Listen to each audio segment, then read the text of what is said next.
রমজানের নিত্যপণ্যের বাজার নিয়ন্ত্রণে রাখতে রাজধানীর বাজারগুলোতে অভিযানে নামে সরকারের বিভিন্ন সংস্থা। শুক্রবার সকালে মিরপুর বেড়িবাঁধের পাইকারি কাঁচা বাজার থেকে অভিযান শুরু করে ভোক্তা অধিকার সংরক্ষণ অধিদপ্তর। বেশিরভাগ ব্যবসায়ী দোকানে কোনো মূল্য তালিকা আর কেনাবেচার রসিদ দেখাতে পারেনি। তাদেরকে জরিমানা করেন ভোক্তা অধিকারের কর্মকর্তারা। কয়েকজনকে সতর্কও করে দেওয়া হয়।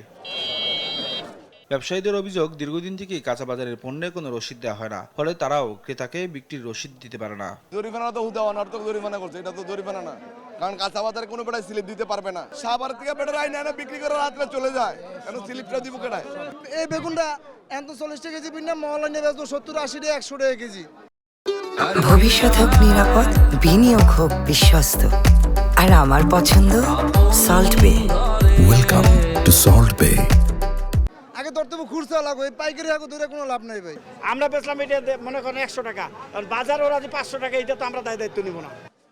ভোক্তার কর্মকর্তারা ব্যবসায়ীদের এই অভিযোগের সত্যতা মেনে নেন। বলেন, কিছু অসৎ ব্যবসায়ীরা ক্রেতাদের সঙ্গে প্রতারণা করতেই এমন আচরণ করছে দীর্ঘদিন থেকে।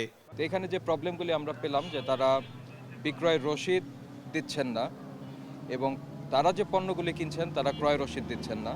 এই পাইকারি আড়তে যদি ক্যাশ মেমো আমরা নিশ্চিত করতে পারি, তাহলে ভোক্তা পর্যায়ে স্বস্তিদায়ক রেটে এই পণ্য পাওয়া সম্ভব বা সরবরাহ করা সম্ভব হবে।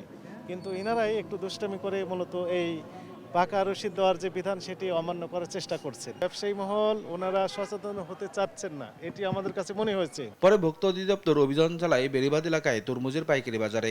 সেখানেও খুঁজে পায়নি মূল্য তালিকা আর কেনাবেচার রসিদ। সবশেষ শাহ আলী কাঁচা বাজারে অভিযান পরিচালনা করে ভোক্তা অধিকার সংরক্ষণ অধিদপ্তর। 60 টাকা হবে না নিশ্চয়ই। নিয়াজ মোরশেদ, দেশ টিভি, ঢাকা।